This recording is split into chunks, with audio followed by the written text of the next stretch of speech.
Hello folks, welcome to the channel and welcome to the Man Cave. If it is your first time here, can I just ask that you smash that subscription button, give us a massive thumbs up, and then for everybody else, please make some comments in the comment section down below.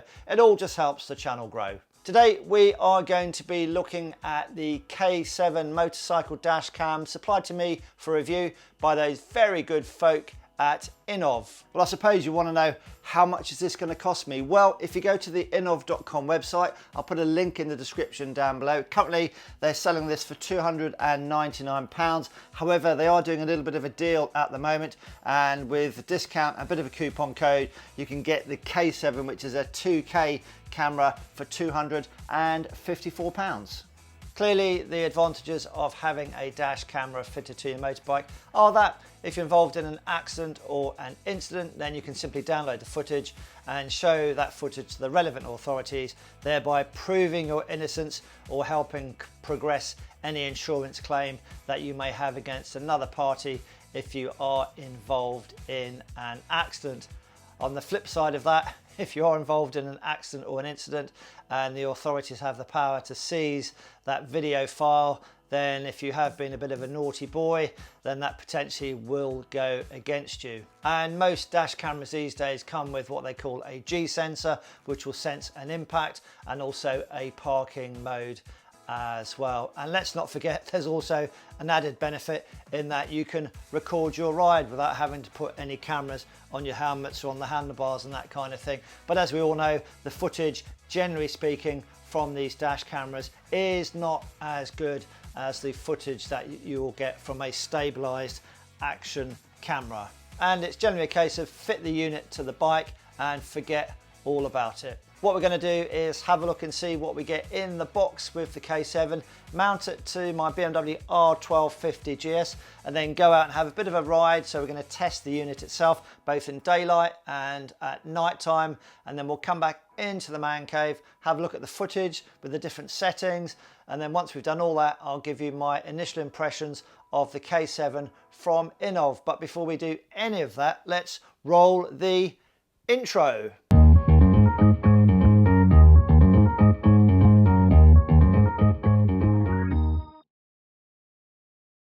Here it is then, the K7 from Innovv. As ever, Innovv do things really well, and the packaging of the K7 is no exception. So on the side then we see that it is a 2K camera system, so dual cameras, EIS is electronic image stabilization, I believe, advanced 10 Hz GPS, so that means the GPS for lat and longitude, so knowing where you are, how fast you're going, that's just updated a little bit quicker. We've got 2.4G and 5G Wi-Fi support, and then it's got loop recording and auto emergency lock, and it is IP67 waterproof rating 2. So that's it. That's the outside of the box for those of you that are interested.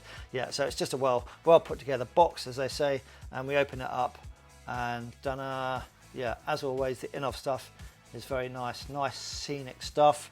And then a little message from Innovv. So what do we get in the box then? So we get the remote control, we get the DVR, that's the recorder, and then we get the GPS, which just does your lat and longitude and your GPS speed as well.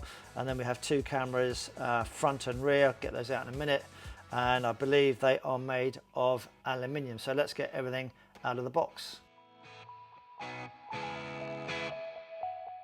Okay, so this is what we get in that fancy box. So let's dive straight into it then. So you are going to get, for your £254 with all that discount, you are going to get two very nice cameras, front and rear. So these have a aperture of f1.8. Normal dash cams, I guess, are f2.0. So theoretically, this means they should perform better in a lower light scenario. They're not plastic, they are aluminium.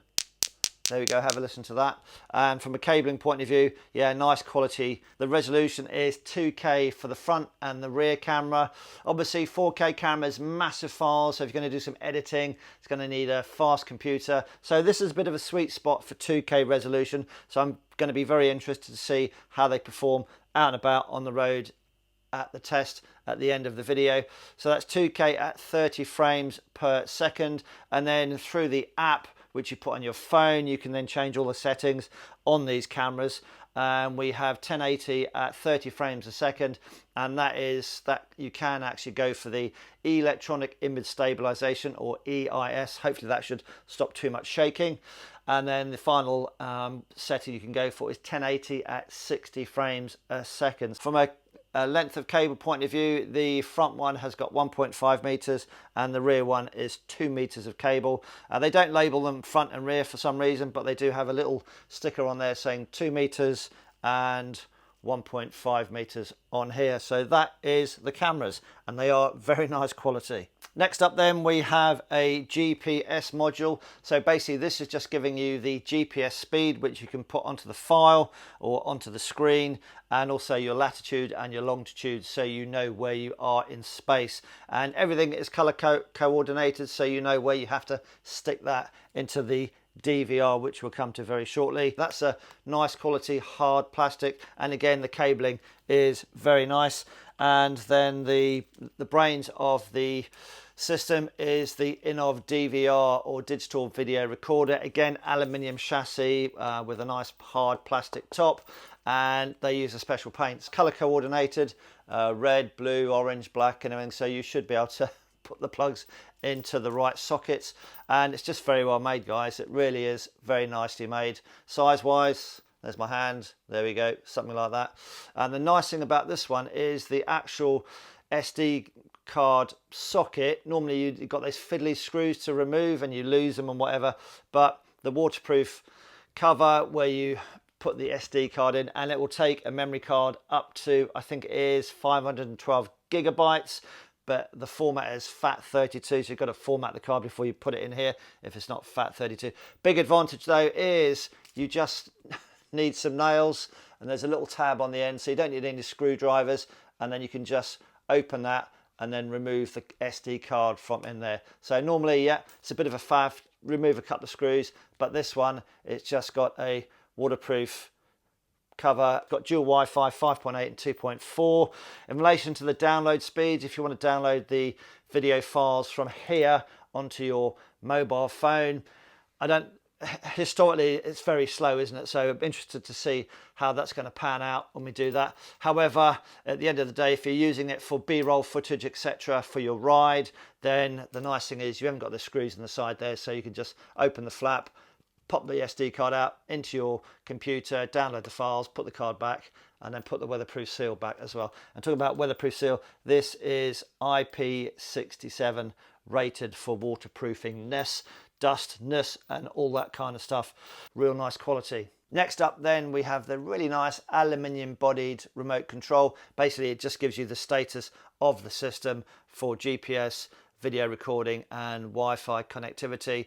And then you have a nice, I guess that's an aluminium button, and if you press it once, it will save the current video to a safe section of the SD card. So if you see something, or you've got a nice bit of footage, nice scenery or whatever for your B-roll footage, you can press that, and then I think that puts a padlock on it so it can't be overwritten. And then if you press it twice, then that takes a photo. Not too sure of the resolution. If I find out, I'll put out what the photo resolution is as well, but we have a look at that in the test footage.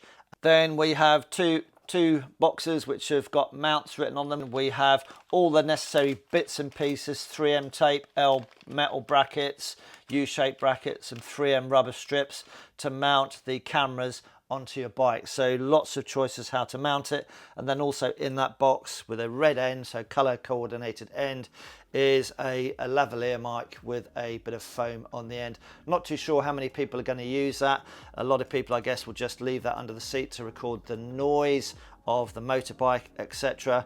But I will try connecting that and then putting it in the helmet just to see what the audio quality is like. And I believe you can also just leave that off and not connect it if you don't want to connect it to the DVR.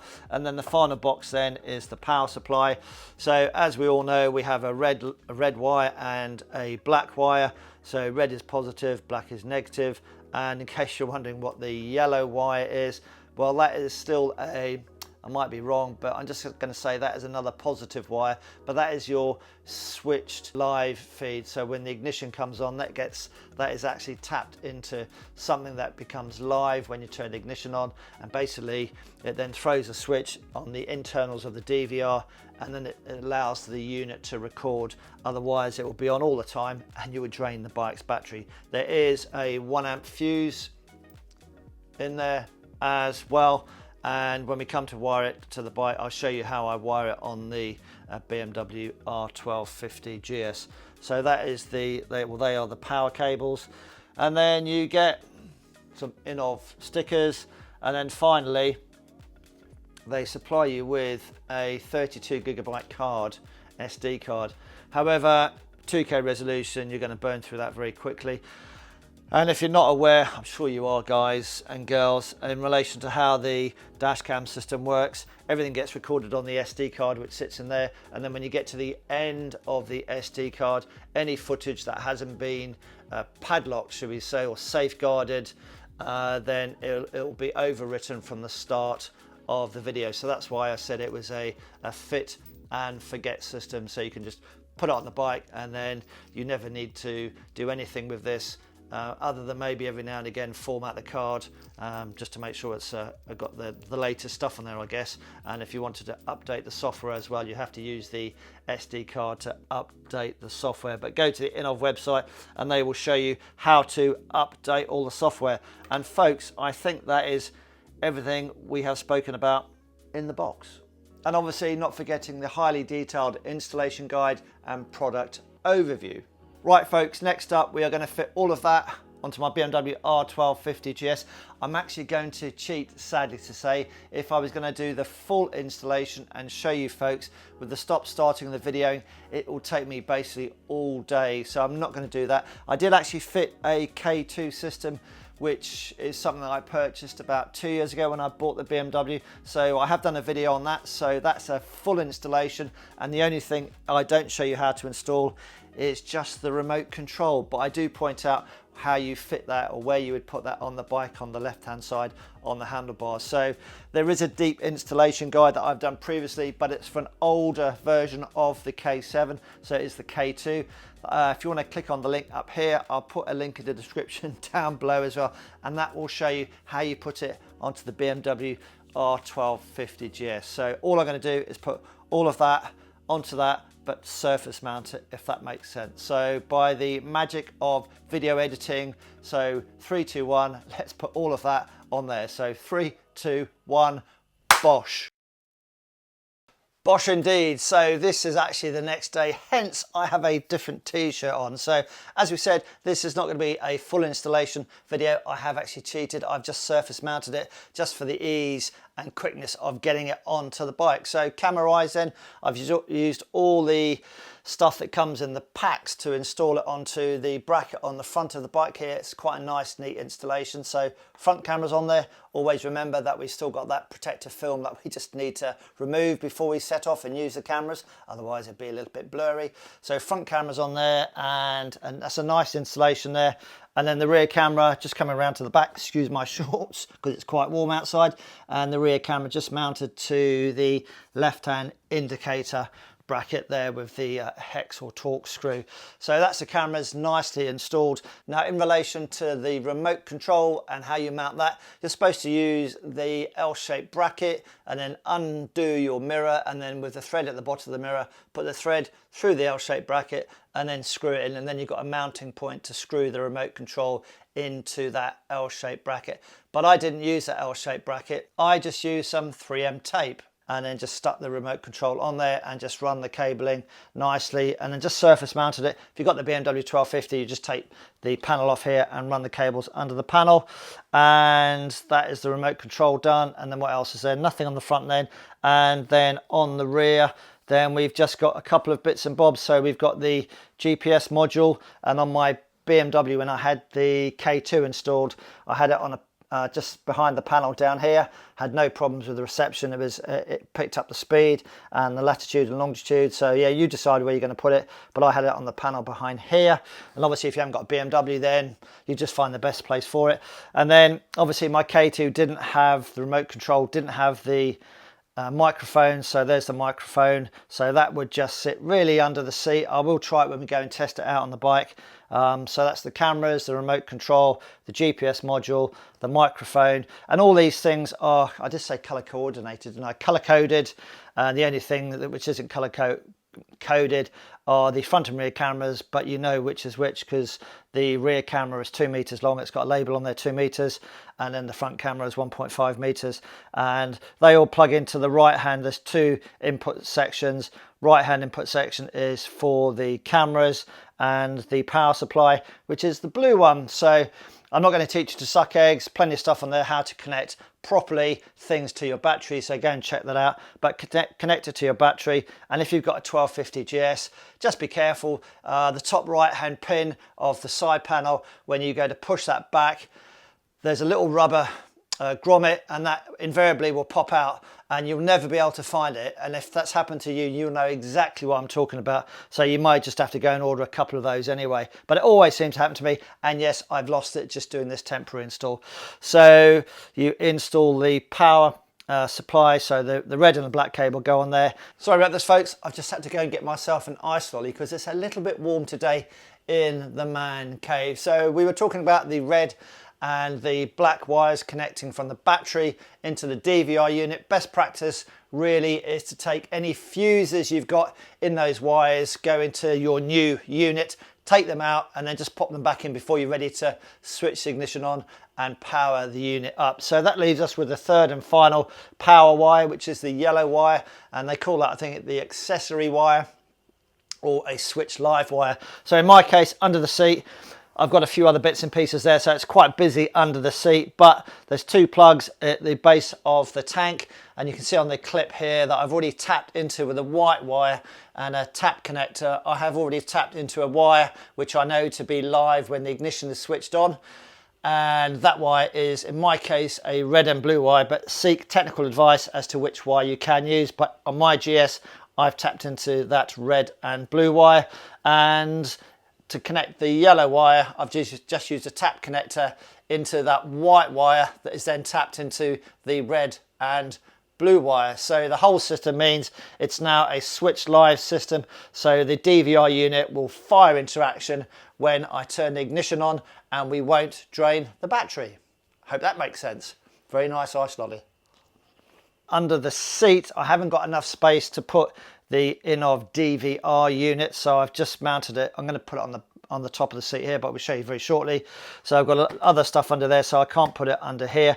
So what I would suggest you do is remove the seats, and then if you've got the time and the patience, just remove the silver carrier which sits between the frame and the underside of the pillion seat. Remove that, bit of a faff, you've got to take the handrail off, blah, blah, blah, blah. And then that way you can just thread all the cables through nicely, as you'll see on that K2 video, and then just install everything under the rear seat, i.e. the DVR unit and the microphone.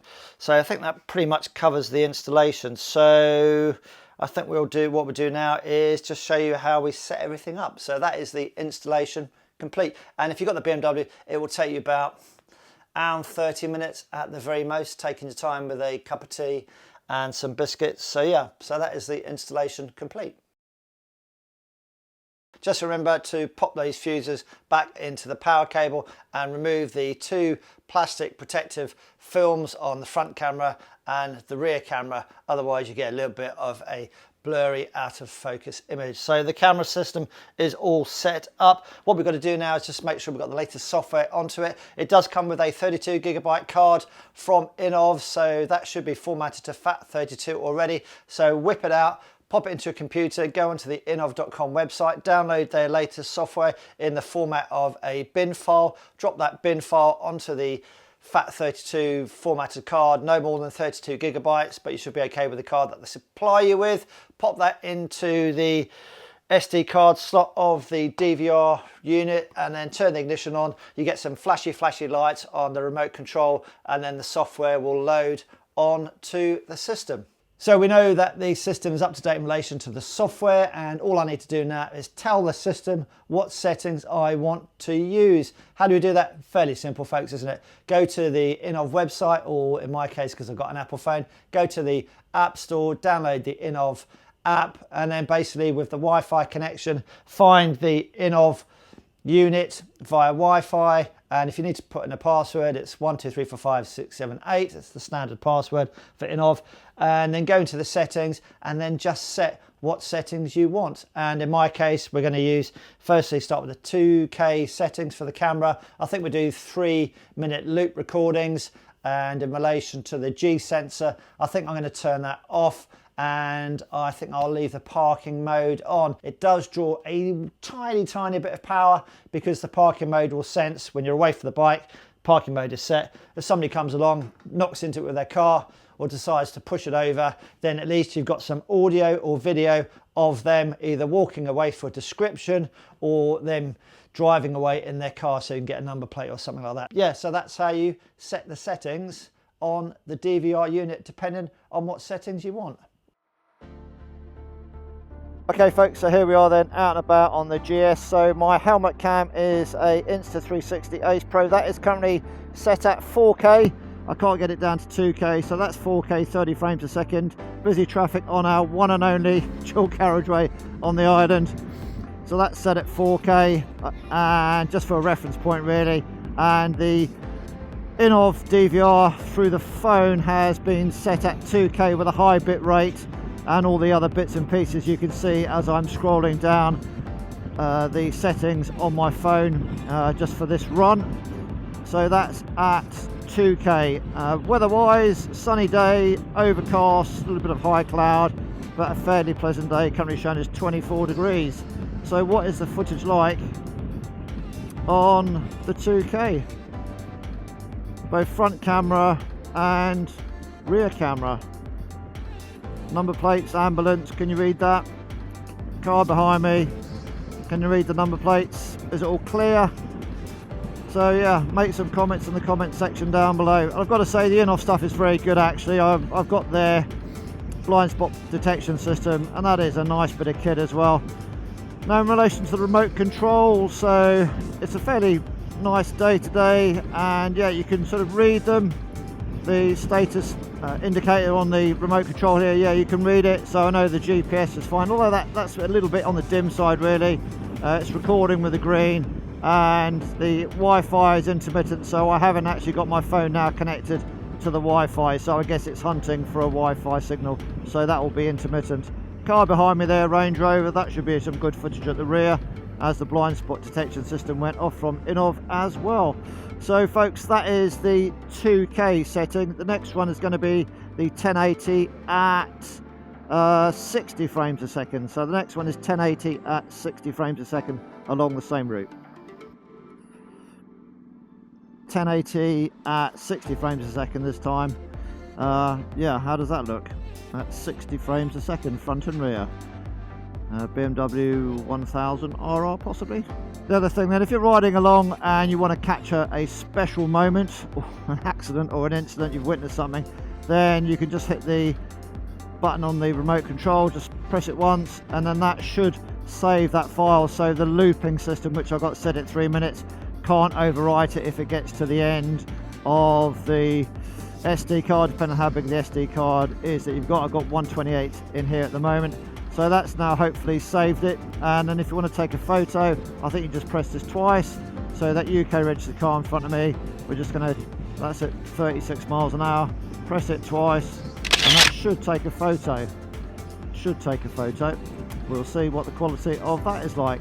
So folks, that is 60 frames a second, and the final run then, that's going to be at 1080, 30 frames a second with the electronic image stabilization system switched on. So EIS will be switched on for the third and final run in the daylight. So this is the third and final run in daylight, and I've just changed the Innovv settings to, it is set to 1080, 30 frames a second with the EIS switched on. Again, what's the quality like? Make some comments down below. The good thing about having this kind of system on the bike is that it is a fit it and forget it, and that's it. So let's just drop in front of the bus then and just see what the quality of the footage to the rear is like with the traffic coming behind me.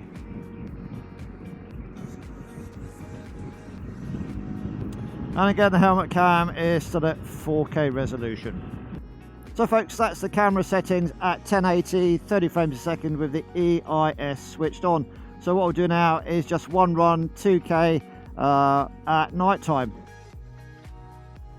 Okay then folks, so this is the final recording session, so opposite night time. So the Innovv DVI is set at 2K, and I've actually got the microphone plugged in as well. That's actually on the inside of my helmet. So how does that sound? Beautiful evening, again on our only motorway on the island, and I've got my Denali headlights on, or side lights, and my fog lights on as well. Full moon out on the right hand side there. This number plate hasn't got any rear number plate light on, but let's just overtake them. So it's at 30 frames a second with 2K. Just interested to see how the Innovv K7 picks up nighttime stuff.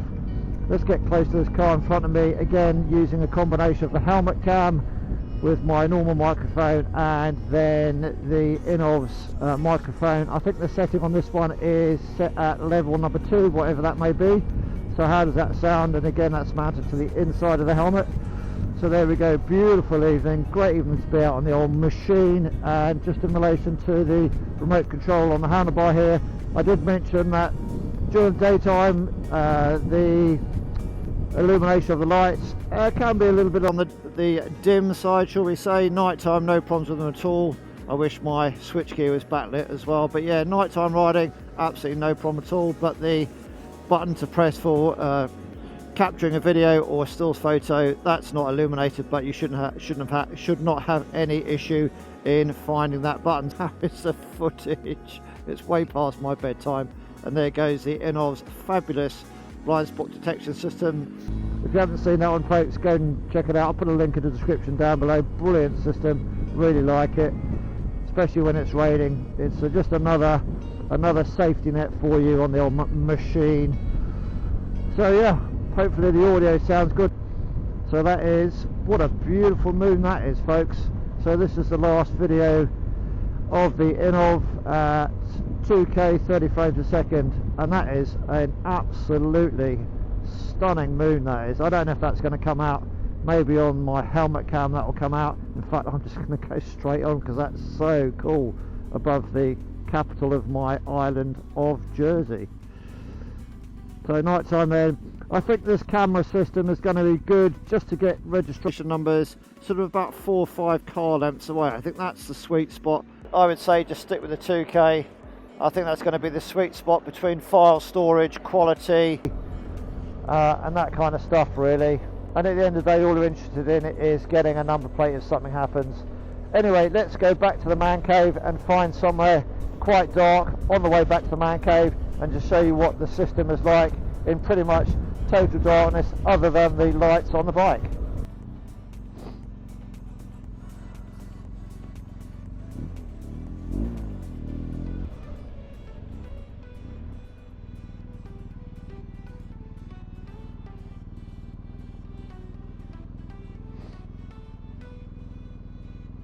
So here we are then, we have left the big bright lights of the city behind us. We are now on the way back to the man cave, and just interested to see in total darkness the car in front of us, can we see any details of the number plate, etc. 35 miles an hour, about 3 car lengths behind it. 3 car lengths behind it. Can you make any detail out of the number plate at all? 40 miles an hour. What's it like at night time? There we go. Is that watchable, if indeed you wanted to watch it? Anyway folks, I think what we'll do is head back to the man cave and then put everything away, and then I will just give you my thoughts on the Innovv K7 dash cam system. So without further ado, I don't like riding at night actually. So without further ado, let's go back to the man cave. And here we are, back in the man cave. Here we go then, these are my thoughts of the Innovv K7 Dash camera. Now Innovv have been in the market for a number of years now, making dash cameras for motorbikes, so they know a thing or two. In relation to the K7, you are going to be getting a high-end, top quality, premium product. Now their camera bodies are made of aluminium, so you're going to get longevity from that. Very well made, hard wearing, robust and all that kind of stuff. Even the wiring has got some form of special shielding in it to protect it from any of the bike's electronic interference, and even down to the waterproof connectors. They're color coded and the quality of those is very, very good. So overall you are going to be getting a super high-end, top quality product. And in relation to price wise, if you go onto the innovv.com website now, currently with a few deals etc, they've got the K7 being shipped out to you for £255 delivered to your doorstep, but that doesn't include any in-country taxes. So who is the K7 aimed at then? Well, I think it's going to be aimed at the discerning rider who wants a top quality product and all that they want is a dash camera system. That's it. They don't want anything fancy with it. All that they want is a dash camera system which is reliable, robust, of good quality and is very discreet when fitted to the motorbike. So that's what you're going to be getting with the K7. Installation wise, not too much of a problem really. Just follow the detailed instructions that Innovv supply to you.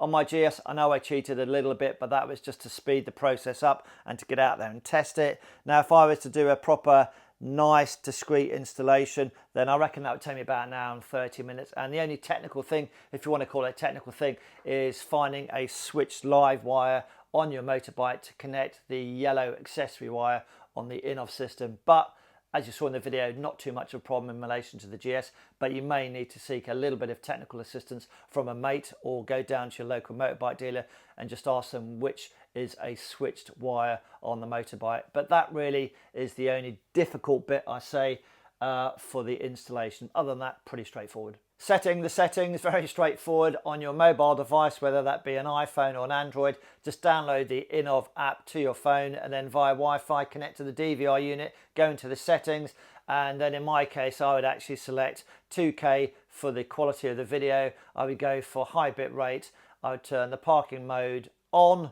and then I would also adjust the loop recording to 3 minutes. So very straightforward, and you can do the setup in a matter of moments, maybe 3 or 4 minutes at most. So very easy to set up via the app. Operating the system, very straightforward, nothing for you to do. It really is a fit and forget system, and you just got to make sure you don't run out of SD card storage capacity. Now in relation to the remote control, I did notice in bright sunlight the illuminated symbols on the remote control a little bit hard to read, but that was only in bright sunlight. And when it came to my night ride, yeah, absolutely no problem seeing those at all to give you the status of the video recording, the Wi-Fi connection, and indeed the GPS as well. So yeah, very straightforward to operate.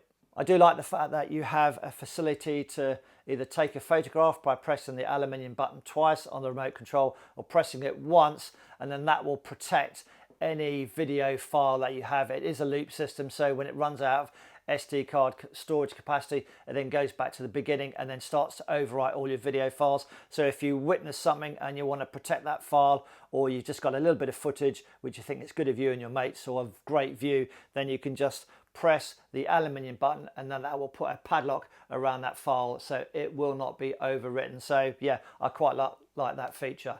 Several ways you can watch your footage. First way would be just to stream it from the DVR unit to your phone and watch it that way. Second way, actually save it to your phone. So for example, a 3-minute clip, 2K, high bit rate, is going to take you about 30 seconds to download it from the DVR unit onto your phone. So you've got a permanent record and a copy on your phone. That's the second way. And the third way is, which is what I would do actually, is at the end of your day's riding, just pop the SD card out. Can be a little bit tricky to get your finger in there to pop the SD card out.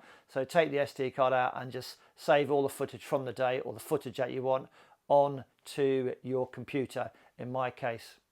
And as you can see here, this is how the app stores the footage on the phone, and you can see the protected file with a padlock around it. So that means that is not going to be overwritten. Audio wise, I thought it was pretty good actually. You get 2 meters of wire, and that's certainly enough to run it up and stick it onto the inside of your helmet. That's what I did for that test footage, and I thought the audio quality was actually pretty good. I didn't play around with it, I just whacked it in the helmet, but I thought it was very good. So if you're into vlogging, or if you're a motorcycle instructor, that kind of thing, then you can have that and you can talk into the microphone and then show the footage to your students. So yeah, I thought it was pretty good. And if you're not going to use it, then you can just call the wire up, put it under the seat, and then you've got some audio of the motorbike and any other sounds that may be recorded as well. So yeah, from an audio point of view, overall I thought the quality was pretty good. You don't actually have to connect the microphone if you're not going to use it, but I would suggest that you just put a little bit of tape over the end of the connector just to keep it clean and dry. Finally, then we come to the all-important video quality. Without a shadow of a doubt, if I'm going to be involved in any insurance claim to save any kind of hassle, I want the best quality available. So I would set 2K high bit rate and then leave it at that on the fit and forget system. In relation to number plate recognition, riding along at 40 miles an hour, as we saw in the test footage, I would say that the sweet spot for the number plate recognition was about 4 or 5 car lengths in front of you and 4 or 5 car lengths behind you. That's when you're going to get nice, clear, crisp images of any number plates. In relation to the lighting and the general makeup of the video footage, I just found it to be a little bit on the dark side, but as you saw in the footage in the video, it looked okay. I just did a little bit of tweaking on my computer just to make it a little bit brighter, but perfectly usable. And in relation to videos and all that kind of stuff, I would use it maybe for some B-roll footage at 2K. It's not going to be as good as a 4K video file from an action camera with its built-in image stabilization, but it's pretty good actually, more than usable. So yeah, I would say the 2K video resolution is pretty good. I was also fairly impressed with the nighttime footage at 2K, although you did get a little bit of haloing around the streetlights, etc. And number plate identification was, I would say, 2 car lengths or less at night time. And then we come to the 1080 settings, both the 60 frames a second and the 30 frames a second with the electronic image stabilization. So I have to say right off the bat, I'm not sure when you would actually use the 1080 settings, because they were not as good as the 2K settings.